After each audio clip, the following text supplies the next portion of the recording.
dan bahagia untuk kita semua yang ada pada kesempatan ini. Yang saya hormati Mama Kepala Sekolah SMA Negeri Kuan Fatu, yang saya hormati Bapak Ibu Wakasek, yang saya hormati Bapak Ibu guru dan pegawai SMA Negeri Kuan Fatu. Pertama-tama patut kita panjatkan puji dan syukur kepada Tuhan Yang Maha Esa, karena atas izinnya kita dapat berkumpul di ruangan ini dengan keadaan selamat dan sukacita.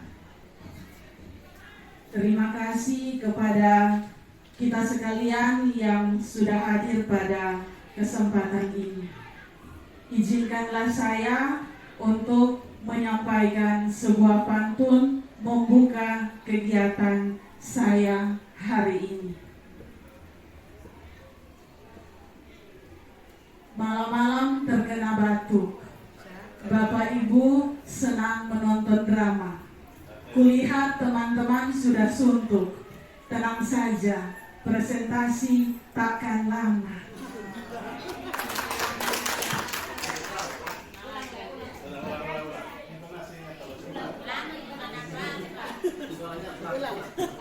Izinkanlah saya untuk menyampaikan sebuah pantun kepada kita sekalian. Malam-malam terkena batuk, Bapak Ibu senang menonton drama. Kulihat teman-teman sudah suntuk. Tenang saja, presentasinya tidak akan lama.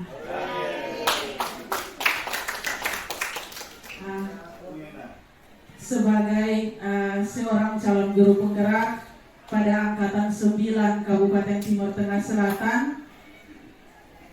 saya mau menyampaikan sedikit terkait dengan kegiatan saya selama kurang lebih 4 bulan berjalan. Sekarang saya sudah berada pada modul ke-9, tersisa 1 modul dari 10 modul. Nah, pada modul ke-9 ini, yaitu modul 3.2, itu tentang pemimpin dalam pengelolaan sumber daya. Nah, salah satu tugas kami adalah bersama-sama dengan rekan guru berkolaborasi untuk mengidentifikasi aset-aset yang ada di sekolah yang bisa menunjang dan meningkatkan pembelajaran yang berkualitas. Nah, tujuan kegiatan untuk hari ini yaitu mengidentifikasi kita secara bersama-sama dalam suatu lembaga SMA Negeri Kuan Fatu. Kita mengidentifikasi sumber daya sebagai aset atau kekuatan yang dimiliki sekolah, dilakukan secara kolaboratif agar semua warga sekolah dapat bersama-sama mengetahui dan memanfaatkannya untuk peningkatan kualitas pendidikan. Tujuan kegiatan saya hari ini diharapkan kepada Bapak Ibu sekalian agar bisa mengikutinya dengan baik, karena ini bermanfaat bagi kita sebagai Bapak Ibu guru dalam sebuah lembaga. Dalam satu satuan pendidikan itu terdiri dari sebuah ekosistem. Nah, ekosistem di sini merupakan sebuah tata interaksi antara makhluk hidup dan unsur yang tidak hidup dalam sebuah lingkungan.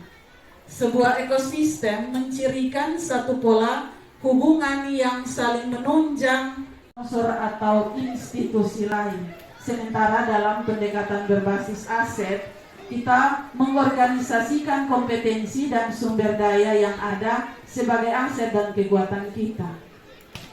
Kemudian yang berikutnya lagi, pendekatan berbasis pada kekurangan, merancang program atau proyek untuk menyelesaikan masalah. Sementara pada pendekatan berbasis aset, kita merancang sebuah rencana berdasarkan visi dan kekuatan yang ada.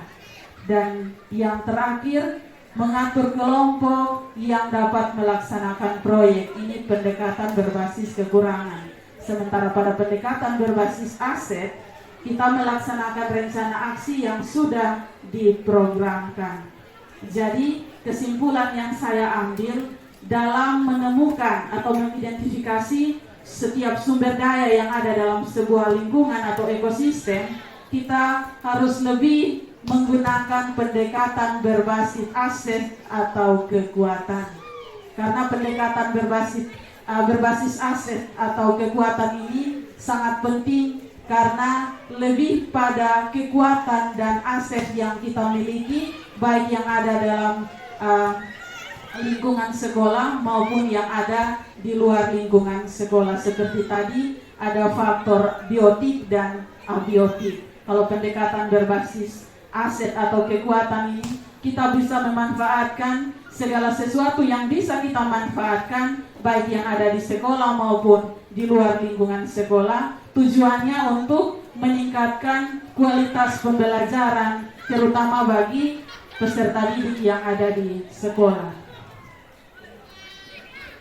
Nah, disebut dengan modal utama. Nah, 7 modal utama ini merupakan salah satu alat yang dapat membantu menemukanali sumber daya yang menjadi aset sekolah.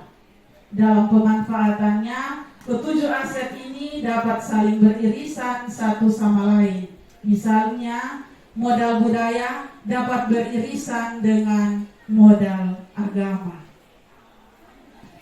Ada 7 modal atau aset yang ada dalam sebuah ekosistem. Atau berdasarkan 7 modal aset yang ada, yang perlu kita lakukan di sini dalam kegiatan saya untuk menjawab tujuan kegiatan, yaitu kita sama-sama berdiskusi, kita sama-sama memetakan aset atau kekuatan atau sumber daya yang dimiliki sekolah kita yang dapat kita gunakan untuk menunjang kualitas pembelajaran. Seperti tadi yang saya gambarkan, kalau modal manusia itu kurang lebih ada beberapa, mulai dari murid sampai dengan dinas terkait. Nah, kira-kira di dalam atau kita di SMA Negeri Kuan Fatu, modal manusia yang bisa kita manfaatkan untuk menunjang kegiatan pembelajaran selain kita yang ada di dalam lembaga ini, kira-kira masih ada modal manusia yang bisa kita manfaatkan yang berkaitan dengan tugas dan tanggung jawab kita semua yang ada di lembaga, yang bisa kita libatkan di luar dari kita yang ada di lembaga ini. Kira-kira ada atau tidak menurut Bapak Ibu? Selain Bapak Ibu guru, pegawai, pengawas, mungkin ada yang lain yang bisa kita manfaatkan untuk menunjang kegiatan pembelajaran di sini. Jikalau ada Bapak Ibu guru yang mau menyampaikan, bisa mengacungkan tangan.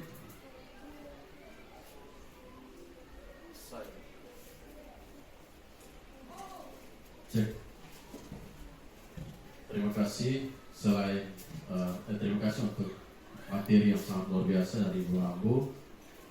Bagi saya, selain aset manusia yang ada di sekolah, tentu kita masih sangat membutuhkan aset manusia di luar sekolah yang sangat membantu meningkatkan kualitas pembelajaran kita di sekolah. Saya kasih contoh, kami yang guru sejarah, kalau kita berbicara tentang materi-materi yang berkaitan dengan sejarah lokal, maka kami harus mampu membangun kolaborasi dengan tokoh-tokoh adat yang ada di desa sekitar, desa Kuan Fatu, kecamatan Kuan Fatu, atau bahkan sampai kepada tingkat yang lebih tinggi. Bagaimana ya kami membangun kolaborasi agar beliau-beliau yang dipercaya sebagai informan dapat membantu kami dalam memberikan informasi yang tepat dan benar.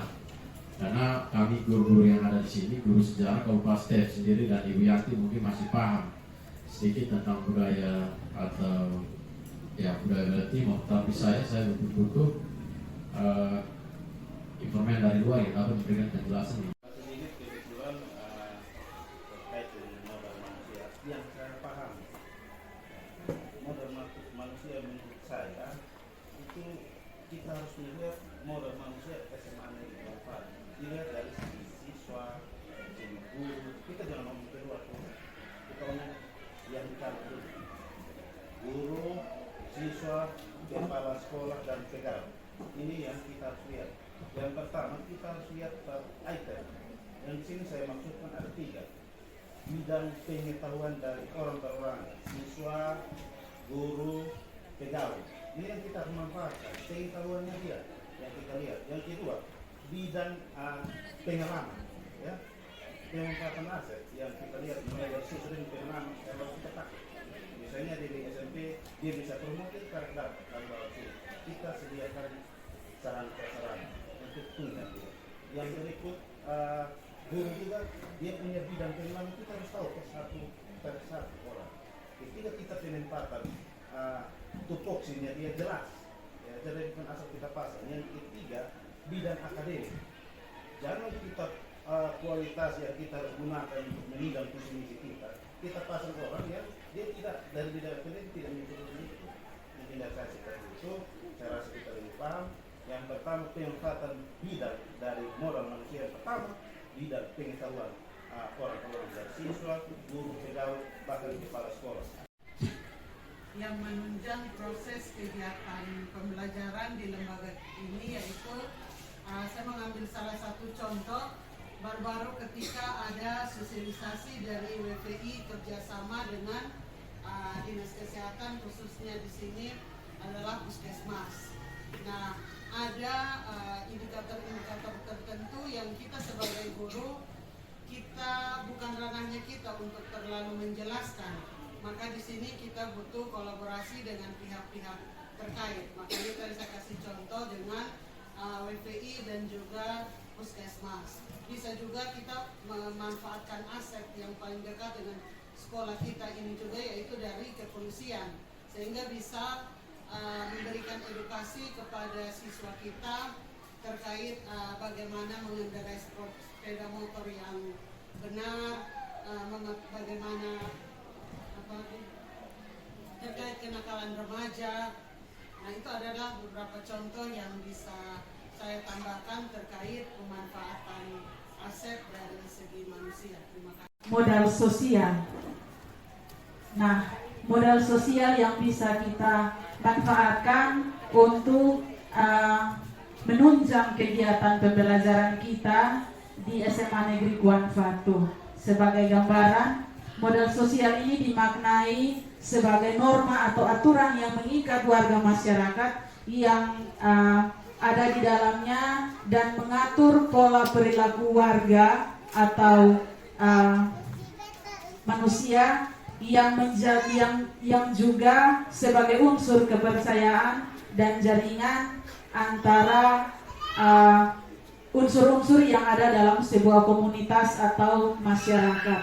Ini yang menjadi modal sosial yang bisa kita lihat, yang bisa kita manfaatkan untuk menunjang kegiatan pembelajaran di SMA Negeri Kuantan.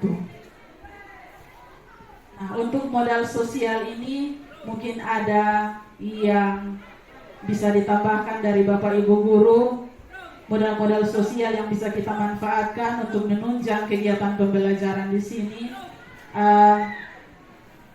Dari saya,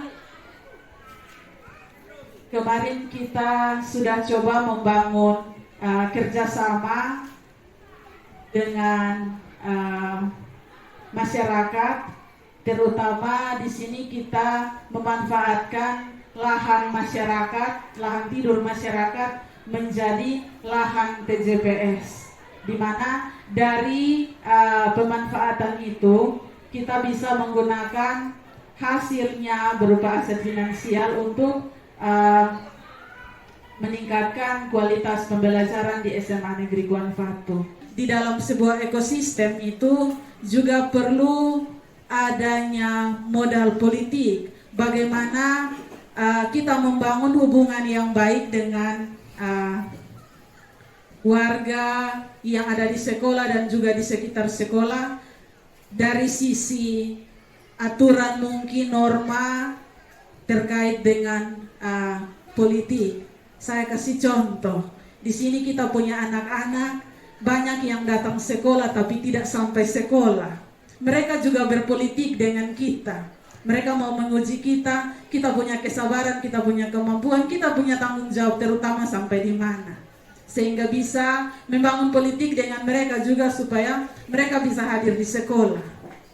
Nah, kalau kita tidak menggunakan unsur politik, mereka akan lari terus. Nah, bagaimana kita berpolitik untuk mereka itu rajin ada di sekolah. Nah, ini gambaran tentang modal politik dari saya. Kita di SMA Negeri Konfatu ini dari sisi bangunan kita 80% sudah lumayan mencukupi untuk kelangsungan kegiatan belajar mengajar yang ada di SMA Negeri Konfatu. Dari sisi fisiknya, ruangan kelas kita permanen, ada darurat, dari perpustakaan juga kita punya, laboratorium, ruangan guru, ruangan kepala sekolah, ruangan TU dan lain sebagainya. Kita sudah punya modal fisik. Kemudian sarana dan prasarana yang ada di SMA Negeri Konfatu ini juga sudah sangat memadai untuk kita manfaatkan menunjang kegiatan pembelajaran. Ada di SMA Negeri Konfatu, kita di sini dari segi agama kita ada Kristen, ada Protestan, ada Katolik, ada Muslim. Saya rasa kita sudah melaksanakan yang menjadi tugas dan tanggung jawab kita sesuai dengan agama dan kepercayaan kita masing-masing yang sudah sering kita buat, sering kita lakukan, yaitu adanya kegiatan-kegiatan ibadah setiap 2 minggu sekali. Kita sudah memberdayakan teman-teman guru dan juga peserta didik untuk memimpin jalannya kegiatan ibadah itu dari lingkungan sekolah kita. Sementara dari luar yang bisa kita manfaatkan untuk menunjang kegiatan-kegiatan ibadah pasti ada, karena sering kita meminta kesediaan dari pendeta untuk memimpin ibadah atau syukuran-syukuran yang dilaksanakan di sini. Kita sudah memanfaatkan, kita memberdayakan tokoh-tokoh agama dalam kegiatan-kegiatan kerohanian di sekolah. Itu dari sisi modal agama dan juga budaya. Kalau budaya ini berkaitan dengan kita punya perayaan hari raya keagamaan, kita membangun hubungan kekeluargaan, kita menghargai setiap hari raya yang ada antar kita umat beragama, dan juga kita saling berbagi walaupun lewat ungkapan salam. Itu sudah kita bangun dengan baik untuk modal agama dan budaya. Kemudian yang berikut ada modal lingkungan dan alam. Nah, untuk modal lingkungan dan alam, seperti yang kita lihat bersama-sama yang sudah pernah kita buat, yaitu kita memanfaatkan lahan masyarakat untuk kita berdayakan sebagai lahan TJPS. Nah, berkaitan dengan kita punya keuangan yang ada di sekolah. Seperti yang kita tahu bersama, ada keuangan dari BOS dan juga ada keuangan dari iuran murid yang kita kenal dengan komite. Nah, ini merupakan aset finansial yang ada di sekolah yang bisa dimanfaatkan untuk menunjang kegiatan pembelajaran guna meningkatkan kualitas kita baik sebagai guru maupun sebagai peserta didik. Dari 7 aset atau 7 modal yang sudah kita diskusikan bersama-sama, di sini saya mau memberikan kesimpulan bahwa kita sebagai modal manusia yang ada di SMA Negeri Kuan Fatu, setidaknya kita bisa memanfaatkan aset-aset yang menjadi kekuatan untuk kelancaran tugas dan tanggung jawab kita di SMA Negeri Kuan Fatu dengan baik, terutama kita melatih anak-anak atau murid-murid yang menjadi bimbingan kita supaya mereka bisa memanfaatkan potensi-potensi yang ada, baik itu lahan maupun sampah-sampah yang ada, mereka bisa manfaatkan untuk menghasilkan rupiah yang walaupun nilainya tidak terlalu besar, tetapi kita mengajarkan kepada mereka supaya mereka juga bisa berwirausaha dengan memanfaatkan aset atau potensi yang sering mereka temukan dan lihat dalam kehidupan mereka, baik itu di sekolah maupun di rumah.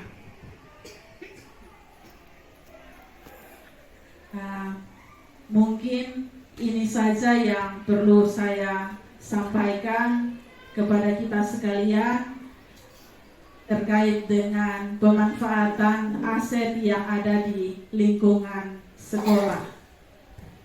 Selanjutnya saya minta kesediaan Mama Kepala Sekolah untuk memberikan umpan balik terkait dengan apa yang saya lakukan hari ini kepada teman-teman di SMA Negeri Kuan Fatu. Saya persilakan.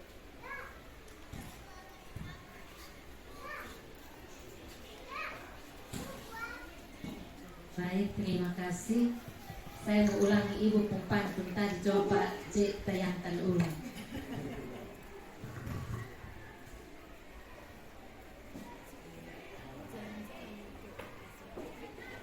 Malam-malam terkena batu. Bapak Ibu senang menonton drama. Kulihat teman-teman sudah suntuk. Tenang saja, presentasinya takkan lama.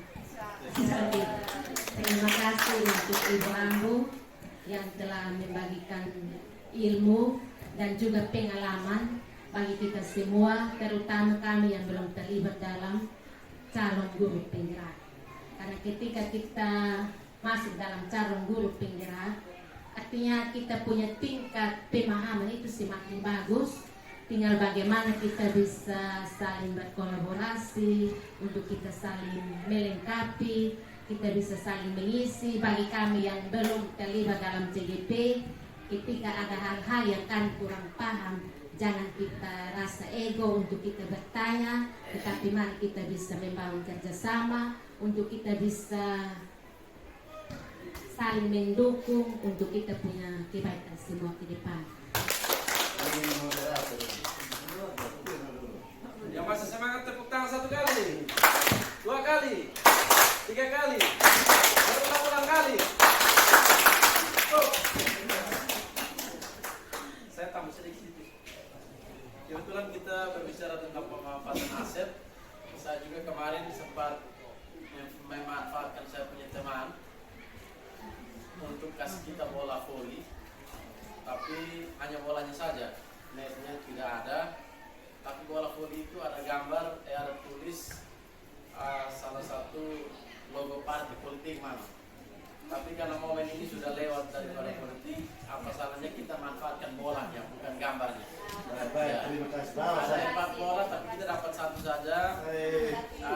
Di gereja ada beberapa gereja dan mungkin kita jangan baik. Terima kasih. Terima kasih kepada Mama Kepala Sekolah yang sudah menyampaikan umpan balik terhadap kegiatan saya hari ini.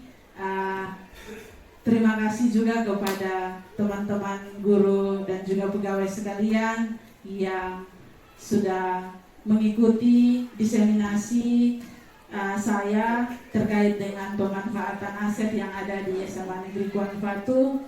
Di akhir kata, izinkanlah saya untuk menyampaikan sebuah pantun menutup kegiatan saya. Jalan-jalan ke Surabaya, tidak lupa membeli makan. Demikian presentasi saya. Jika ada yang salah, mohon dimaafkan. Sekian dan terima kasih. Selamat siang untuk kita semua. Salam dan bahagia untuk Bapak Ibu guru hebat di SMA Negeri Kuan Fatu. Terima kasih.